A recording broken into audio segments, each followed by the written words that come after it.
Hey everyone, thanks for tuning in. If you're new here, consider subscribing. It really helps keep these stories coming. And while you're here, let me know in the comments where you're listening from. Now sit back, relax, and let's get into the story.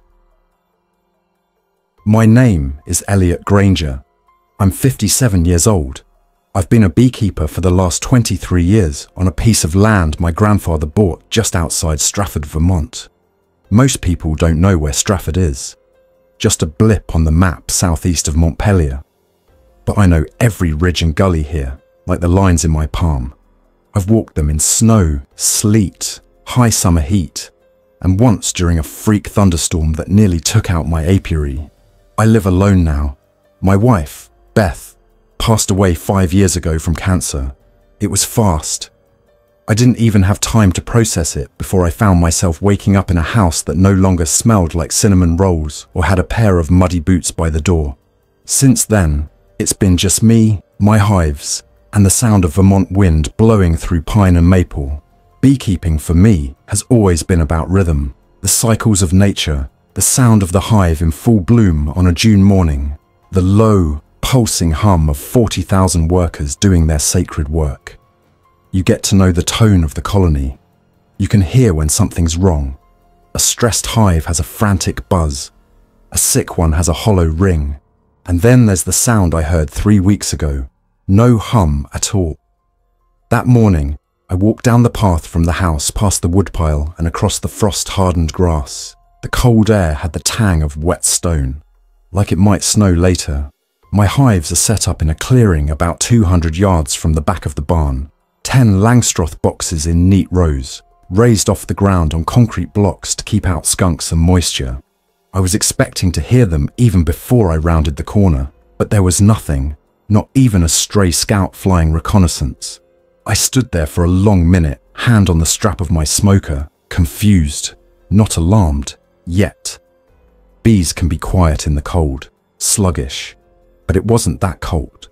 I tapped the side of the first box. No response. Lifted the lid.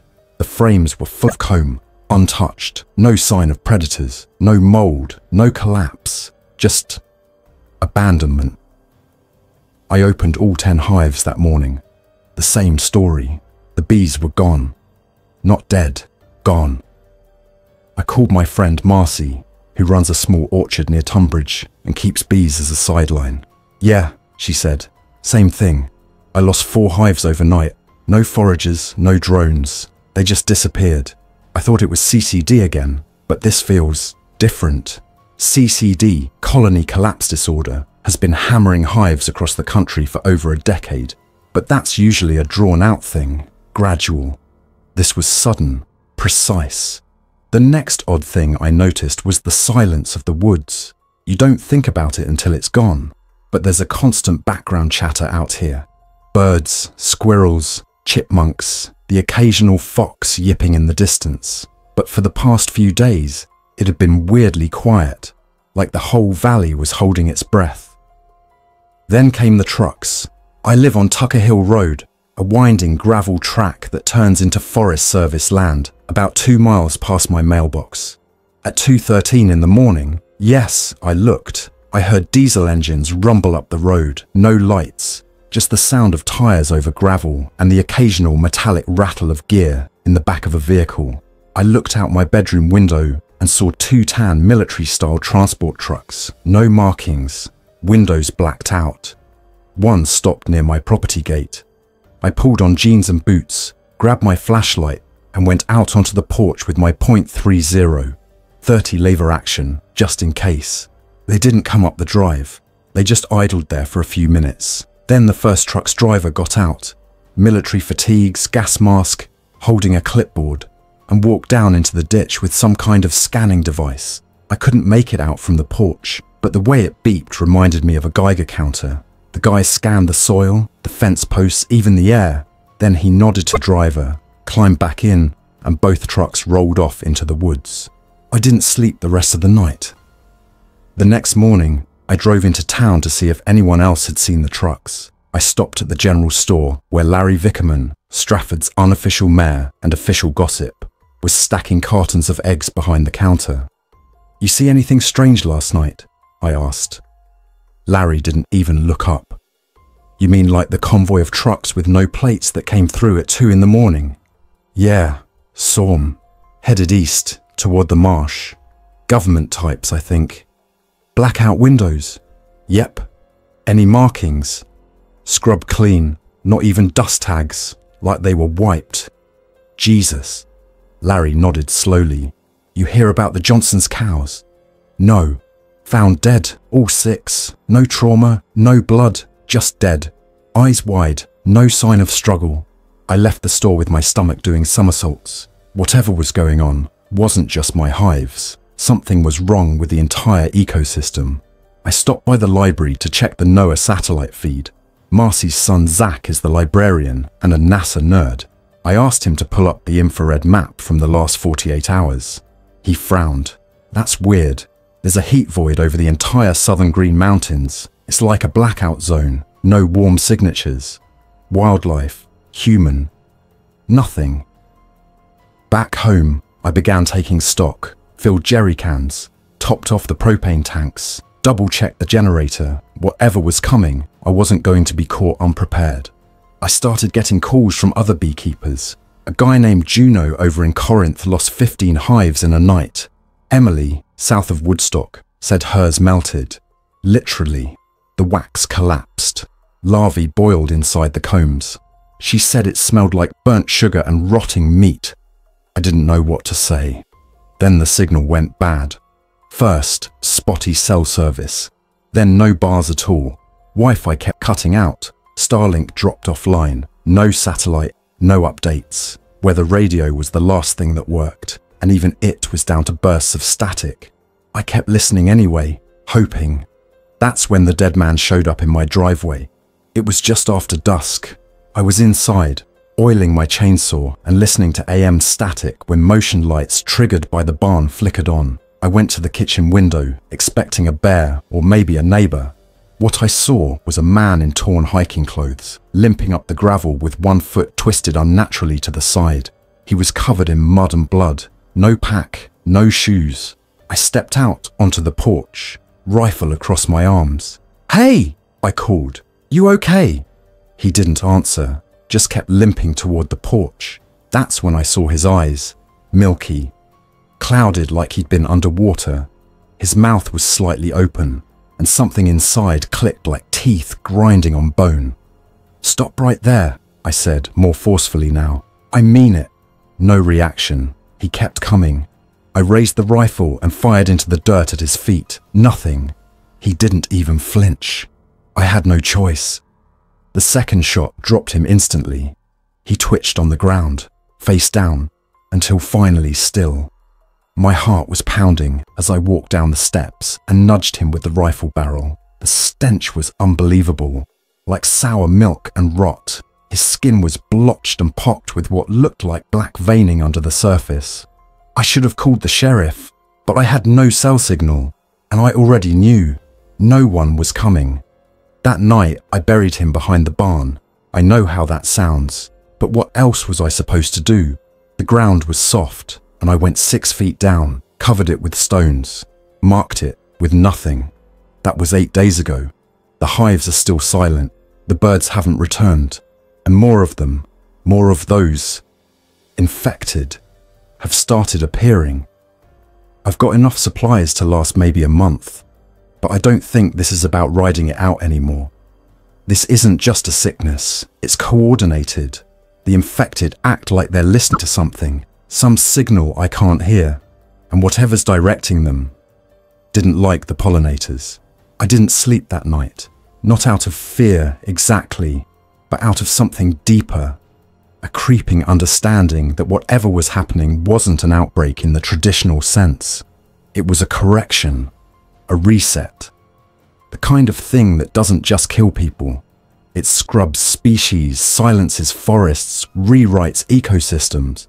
I kept thinking about how the bees vanished first, as if they were targeted, not killed, removed, as if something needed the world quiet before it moved in. The next morning, I reinforced the property line. My grandfather had strung barbed wire across the lower pasture years ago to keep deer out of the corn, and I'd let it go to rust. But now I walked the whole perimeter with a spool of galvanized wire and a fencing tool, replacing what I could. The infected weren't strong like in movies. They didn't hurl cars or crash through walls. But they didn't feel pain, and they didn't stop. I'd watched one walk face first into a wooden fence post for over 20 minutes before it finally gave up and turned around. I buried another one that evening. A woman this time.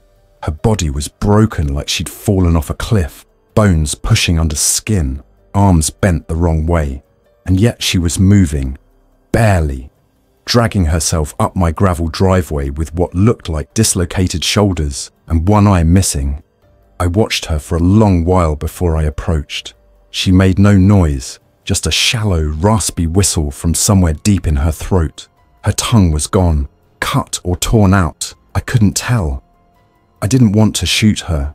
Something about her was still human, or at least had been. But when I came closer, she reached for me, slowly, mechanically, but with unmistakable purpose. The movement wasn't instinctual, it was directed. I put her down and dragged her body to the same hollow behind the barn. I didn't dig this time. I burned her. The smell clung to my clothes for days. The following week blurred into a kind of grim routine. I fortified the house with every inch of scrap lumber I had, boarded the windows, reinforced the doors with metal brackets, and bolted steel plates over the basement vents. I reworked the gravity-fed rain catchment system into a closed loop. The well pump still worked, but I didn't trust the grid. The power had flickered twice and then gone out completely 2 days later. No warning, no repair trucks, just silence. I started wearing a .357 revolver on my hip at all times. A Ruger SP-101 I'd kept in the lockbox since Beth passed. 5 shots, heavy, reliable. I also mounted my grandfather's Winchester 94 over the fireplace and cleaned every part of the old Remington 870 in the closet. This wasn't paranoia, it was preparation. Whatever had taken down the bees was now taking down us. And still, no birds, no deer, no raccoons tipping trash cans. Even the squirrels were gone. I hadn't seen a single insect since the day the hives went silent. It was like the biosphere itself was retreating. Then came the broadcasts. 3 nights after the power went, my emergency weather radio crackled to life. It wasn't NOAA. It wasn't anything I recognized. The signal was weak, fading in and out, the voice distant and distorted, like it was bouncing off the ionosphere from 1,000 miles away. But I heard enough to know it was real. Containment breach.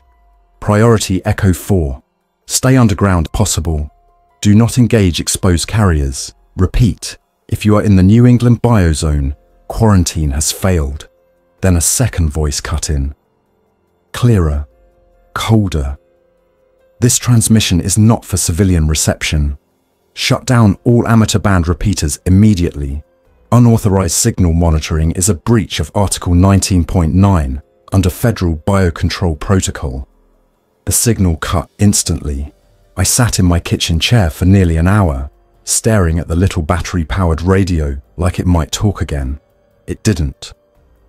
The term biozone stuck with me. I'd never heard it used in that context. Not quarantine zone, not containment perimeter, biozone. As if the terrain itself was categorized for biological hazard, like we were inside a living experiment, and someone, somewhere, had given up on saving us. That's when I decided to go see Marcy. I packed a rucksack with canned food, iodine tablets, a shortwave receiver, maps, a folding solar panel, 2 extra revolver speed loaders, and a water filter. I strapped the shotgun to the side of my pack and the Winchester across my chest. Then I loaded up the old F150 and said a quiet goodbye to the house. I didn't expect to be gone long, but something in me knew I might not be coming back at all. The road into Tunbridge was worse than I'd feared. Trees were down, not from wind, but from cuts. Clean, Deliberate cuts, like someone had tried to block the road. I saw more of the infected. Most of them were aimless, staggering between tree trunks like drunks on a bender, but a few were moving with precision, scanning the roadside, stopping at places where animals might have once lived, dens, burrows, beaver lodges. It was like they were hunting, but not for people, for something else. I kept driving, avoiding the worst sections, detouring onto old logging roads I hadn't used in years. Just past Copper Brook, I found the first sign of organized resistance, if you could call it that, an abandoned checkpoint. Military, by the look of it. Jersey barriers, concertina wire, a burned-out Humvee with its tires melted into the asphalt. The sign strung across the road was crude, stenciled in red spray paint over plywood. Dead zone turn back. I didn't turn back. Marcy's farm was a few miles up Route 110, nestled in a bend between wooded ridges. When I got there, I knew right away something was wrong. No smoke from the chimney. The coop gate was hanging open, feathers scattered in the driveway. The barn door was ajar, swaying on broken hinges. I parked halfway down the drive and approached on foot. The house had been breached. The front windows were smashed inward, and the door was splintered off the frame. Inside, furniture was overturned, and the smell of old blood hung in the air like rust in a copper mine. I called out for her, quietly, but heard no reply. Then I saw the bees, or what was left of them. In the rear of the barn, her remaining hives had been stacked in a corner, but they'd been opened, not by raccoons or vandals. This was surgical, lids removed, frames pulled, combs extracted. What little honey remained had been smeared on the walls in strange circular patterns, almost like someone or something had been studying them. There was a movement behind the stalls. I raised the shotgun and edged forward. It wasn't Marcy. It was Zach, her son. His clothes were filthy, and he looked like he hadn't slept in days. But he was lucid. Pale, gaunt, but lucid. "Elliot," he whispered hoarsely. "They came for the hives first." I pulled him out and gave him water. He drank like a dying man. He told me what happened. About 3 nights ago, helicopters circled the valley. Low, black, silent except for the rotor wash. He and Marcy had watched from the root cellar. Then ground teams arrived. Men in unmarked suits, full respirators, scanning equipment that pulsed green when they passed the hives. One of them had said something Zach remembered clearly, because it made no sense. Virome density exceeding expected threshold. Colony level intelligence adapting, exterminate. Then they started spraying something from tanks, a mist that stank of ammonia and burnt plastic. Within an hour, the bees were dead, not fleeing, dead. Wings curled, legs stiff, eyes clouded. Marcy had run out screaming. They shot her in the back. Zach had hidden under the floorboards for 2 days before they finally left. He hadn't eaten since. He also told me something else, something that's kept me awake every night since.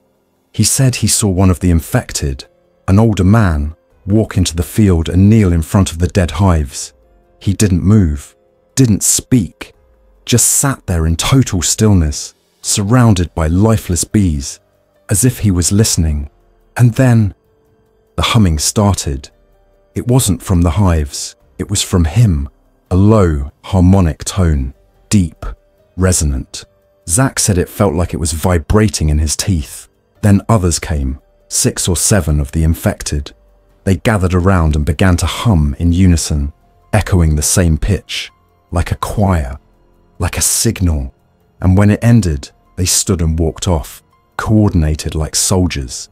I didn't question him. I believed every word. He had that hollow, 1,000-yard stare of someone who wasn't just traumatized, but altered. Like the world he thought he lived in had been swapped out for a colder, more precise version overnight. I helped him into the truck, fed him half a can of green beans, and gave him the front seat. Then I burned the barn. It was the only thing that felt right. The smoke rose fast, acrid with scorched wax and dried blood. I watched it curl into the sky until the roof collapsed. Zach didn't look back. He just sat there, mumbling to himself. barely audible over the crackle and groan of timber giving way. They're not hunting us. They're harvesting everything. We drove south toward Chelsea, sticking to the back roads. The main highways were too exposed, and every time I caught sight of the horizon, I saw smoke columns in the distance, some black and oily, others pale and thin like signal fires. It wasn't random. It looked mapped, grid-patterned, controlled burns. I'd seen satellite forestry plans before. This looked like one, except instead of managing a forest, someone was sterilizing a region. By the time we reached East Randolph, I started noticing the new markers. They weren't signs, not officially, just small pieces of white plastic tied to fence posts and tree trunks, hexagonal tags with embossed codes in a format I didn't recognize. They weren't agricultural markers, and they weren't from any federal agency I'd worked with before, but they were fresh, and they were spaced in regular intervals, every 100 meters, sometimes less. The edges were heat-sealed, like they'd been designed to endure weather, abrasion, maybe even fire. Zach called them sterile tags, said he'd seen the same symbols stenciled onto the sprayers carried by the teams that came for his mother's hives. He remembered one string of letters exactly, NFIPVX9. It didn't match any known pesticide or pathogen code I'd ever seen, but the VX, that triggered something old in my head. VX gas, nerve agent, banned globally, the kind of compound you didn't just deploy in the backwoods of Vermont unless the alternatives were worse. At a gas station outside North Tunbridge, I tried to raise anyone on the CB. Nothing. I climbed up onto the roof and scanned the tree line with binoculars. Still no deer, no birdsong, not even the buzz of a fly. But I did see tracks, deep, uniform depressions in the dirt near the tree line, spaced perfectly like armored vehicles. No treads, no civilian tires. Whatever had passed through here was military grade, but it left no identifying marks. The trucks I'd seen in the night weeks earlier, they hadn't been rogue. They were part of a broader operation, silent, fast-moving, deliberately concealed. We weren't just in the middle of a breakdown in public health. We were inside something methodical. And yet, no official message, no federal or state government acknowledgement, no evacuation orders, no FEMA camps, just dead signals, dead forests, and the infected, still moving, humming, listening. That night, we stayed at the farmhouse of an old friend of mine, Mike Henley, a forestry ranger and one-time volunteer EMT. His property sat on a ridge west of Brookfield, surrounded by old-growth sugar maples and stone fences 3 centuries old. We arrived just after dusk, but I knew something was wrong the moment I stepped out of the truck. The land was too quiet. Not the usual kind of rural quiet either, the oppressive kind. The kind that settles over the woods when something's not just missing, but has been removed, scrubbed out. The house was still locked. I pried open the cellar bulkhead and found Mike's body curled near the furnace. He hadn't turned. No signs of infection, just a bullet to the head and a handwritten note on the floor. They're not what we think they are. Zach refused to go into the house after that. He stayed out back under the shed awning, sharpening a length of steel pipe he'd found in the barn. He barely spoke. His hands shook. I gave him space. I searched the house for supplies, found some old maps, several boxes of .22 rounds, and a VHF transceiver with a notebook beside it. Mike had been monitoring airbands, military frequencies, encrypted bursts and strange analog bursts that didn't match any known modulation pattern. He'd circled one in red pen repeatedly, 36.64 MHz pattern repeating every 11 minutes. I tuned in. The tone was faint, almost beneath hearing, but when I turned up the volume and listened with the cans on, I could feel it more than hear it. A low-frequency pulse, like a heartbeat buried under static. Every 11 minutes on the dot, it returned. Exactly the same. Not a voice, not a message, just presence. I recorded it. When I showed it to Zach, he nodded once, slowly. That's what they hum to. He was right. I played it at low volume, near one of the infected we encountered the next morning, An older man wandering alone along an old ATV trail behind the house. At first, nothing. But then he stopped, turned. His body went still, rigid. The head tilted slightly, just a few degrees. Then he began walking directly toward the source of the sound. Not fast, but with purpose. When I turned the volume up, he dropped to one knee and began to hum. The exact pitch. The same signal, the same cycle. I turned it off. He stood, turned around, and walked back into the trees. I didn't know what I'd just seen. A form of remote control. A residual signal hardwired into the infected brain. Or was it deeper than that? Something like resonance. Something biological. All I knew was that this wasn't some rage virus. It wasn't about blood or madness. It was about control, synchronization, tuning. And it went deeper than just humans. On the third night at Mike's place, the soil started to change. Literally. I found it while checking the edge of the orchard, where his apple trees lined the slope. The top layer of loam had hardened into a crust. Dry, pale, almost sterile. Beneath that was a network of fine filaments, not roots, threads, almost fungal, but not white or fibrous, metallic, grey, dense, interwoven like hair under tension. I cut one with a knife. It retracted, instantly, like it felt pain. I dug deeper. The threads formed a mesh about 6 inches down, not deep enough to be roots, too organized, too unnatural. I scooped a sample into a jar and sealed it. Then I dug another hole, 30 feet away. Same mesh, same response. Zach said nothing, just stared into the orchard for a long time, then finally said, "That's where they seeded it." "Seeded what?" I asked. He didn't answer. We left the next morning. The land was no longer safe. Not just because of the infected, but because the land itself was changing, altering. I began to suspect the vector, whatever was causing the transformation, was environmental, not airborne, not waterborne, soil-borne. And if the soil was infected, the whole food chain was compromised. Back in Randolph, we saw the first coordinated movement. Not the infected, the units.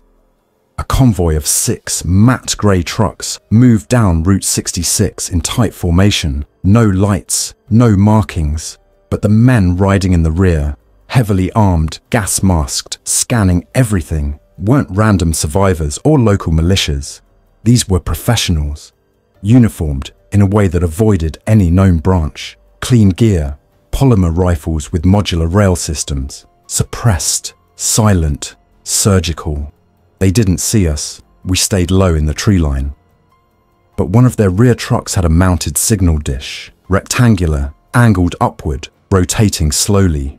Not military issue. I'd seen similar setups used in agriculture for drone swarming, precision timing systems. It was broadcasting. Not to people, not to us, to them. I followed the convoy on foot as far as I could, about 3 miles down the old trail toward Brook Road, before I saw where they were going, the state fish hatchery. But there weren't fish there anymore. There were rows of bodies, strung in metal frames, some living, some not, all infected, all humming.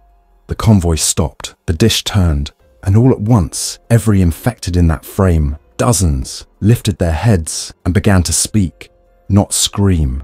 Speak in a language that wasn't words, something guttural, rhythmic, pulsed like sonar. Then silence, then a tone. The same tone I'd heard on the 36.64 megahertz frequency. And one by one, they stood and walked away from the hatchery in a line, heading south. No chains, no commands, no coercion. Just obedience. I'd seen enough. I turned back. Something was organizing them. Something was managing infection, culling wildlife, sterilizing soil, erasing pollinators, and replacing ecosystems. Not a virus, not a government conspiracy, not even a bioweapon. This was ecological replacement, a systemic repurposing of Earth's biosphere, carried out in layers, infecting first the human nervous system, then the surrounding biosphere, and finally the very bedrock it rested on. I had no doubt anymore. We were watching an operating system install itself into the natural world. Zach and I didn't speak much on the way south. He was different now. More still, more alert. Like the thing that had taken his mother had wired a warning into his blood. He'd twitch sometimes, then look in a direction for no reason, just slightly off into the trees. And sure enough, we'd hear faint movement or catch a glimpse of figures crossing a ridgeline far off. He said he could feel them like sonar, like his teeth could pick up the pulse. We stopped only twice, once to siphon diesel from a municipal truck buried in brambles near Sharon, and again to climb a ridge near Thetford to try and intercept a broadband emergency tower. The tower was still transmitting, but what it broadcast wasn't a government warning or rescue information, just a continuous data stream, hexadecimal code, looping endlessly. I recorded 2 minutes of it, ran it through every decryption filter I had on the rugged laptop I carried from the farm, and got nothing intelligible. It wasn't encrypted in any normal way. It wasn't meant for us. That was when I started to suspect something bigger than infection or control, something external, not alien in the sci-fi sense, but in the fundamental, unrecognizable way, a logic outside biology. Something was reprogramming Earth to obey a pattern not rooted in our evolutionary past. And it wasn't finished. Near the town of Lyme, just across the Connecticut River in New Hampshire, we came across a small commune, a survivalist family that had built a fortified orchard farm 2 decades earlier. They'd rigged solar panels, a rainwater capture system, passive heating via geothermal loops. I'd visited once years ago to buy raw cider and propolis. It should have been ideal, but what we found was chilling. The farm was intact, gates closed, defences untouched, livestock still alive, but the family, 7 of them, were lined up in the orchard rows like statues humming softly. Their eyes were open, blank. They weren't rotting, they weren't wild like the others. They were just still, tuned. In the centre of the orchard was a shallow pit filled with rich black soil. Every tree around it had gone grey, bark split and dry. Not disease, not insects, just collapse. And in the pit grew something I'd never seen before, a plant that resembled milkweed, but taller, with silver-veined leaves and pods that pulsed faintly when I came near, like gills. Zach stared at it for a long time. Then he whispered, "It's breathing." I don't know why I did it, maybe instinct, but I scraped one of the pods open with my knife. It hissed like a vented lung and released a cluster of spores into the air. They glittered in the light like dust motes. I pulled Zach away fast and we held our breath, then backed out of the orchard completely. Back at the truck, I sealed our clothes and wiped down everything with bleach. It wouldn't be enough if the spores were persistent, but I had a feeling this wasn't about infection in the viral sense. It was about transformation, some kind of spore-based coding, like prions, except more targeted, more aware. Those people weren't infected. They'd been incorporated into a local biome, the way fungi integrate ant colonies, purposefully and without resistance. Whatever was happening here was no longer about humanity versus the infected. We weren't at war with another species. We were being replaced by a successor biology, one more cohesive, more coordinated, and more aligned to some broader planetary directive we couldn't perceive. The next day, we crossed back into Vermont, aiming for one last place I hadn't checked, an abandoned beekeeping research site outside of Heartland, run decades ago by UVM and quietly decommissioned after colony collapse disorder went unexplained for too long. I'd helped clear out the hives when it shuttered in 2013. There had been hundreds of specimens, Apis mellifera, ligustica, carniolan hybrids, even a few rare buckfast queens. We hiked in on foot. The truck couldn't make the last 3 miles through the brush-choked trail. The buildings were still standing, barely. Mold had eaten into the walls. The greenhouse roof had collapsed, but the cold storage room, deep underground, still held. The surprise wasn't that the hives were gone. It was that someone had restarted them. Hundreds of frames, perfectly arranged. with artificial nectar lines and venting tubes running to a central filtration tank. This wasn't a rogue project. This was active, clean, maintained, and there were bees, living bees, moving in perfect synchrony between the combs. Except these weren't like mine. Their movement was wrong, too regular, too geometrically aligned. Their flight pattern was hexagonal, not in a casual or natural way, but with absolute angular precision. Every bee flew in a fixed rhythm. There were no scouts, no foragers, no dancing, no waggle communication, just clockwork. We found a workstation nearby, its screen still active, powered by a solar array on the roof. The UI was simple, minimalist. All it displayed was a rotating globe and a blinking prompt.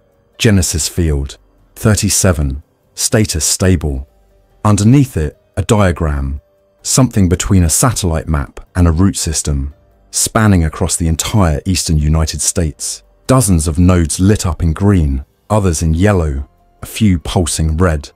Zach leaned in and murmured, "It's not just here, it's everywhere."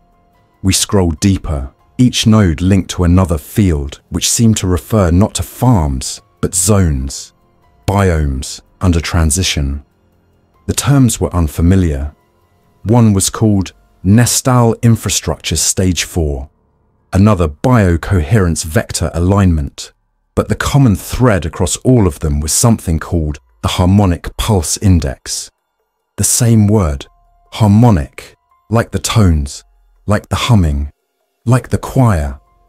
It dawned on me then that these signals, whether from the infected, the plants, the soil mesh, or the bees, were not random. They were components of a single frequency system, something being tuned as if the Earth itself was being recalibrated, not just to eradicate what we had built, but to replace us with something more uniform, more obedient, more silent. Like the bees, I took one of the artificial combs and cracked it open. Inside was not honey, but a waxy substance laced with silver threads, almost like circuitry. It shimmered slightly when I tilted it toward the light.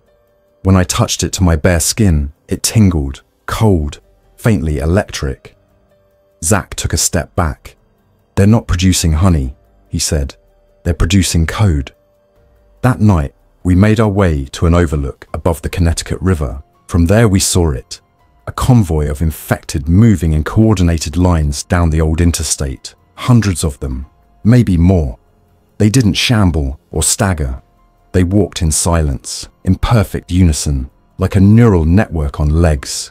At the center of their formation was a truck, not military, agricultural, and atop that truck, mounted high and humming softly, was one of those signal dishes, rotating slowly, emitting that low harmonic tone.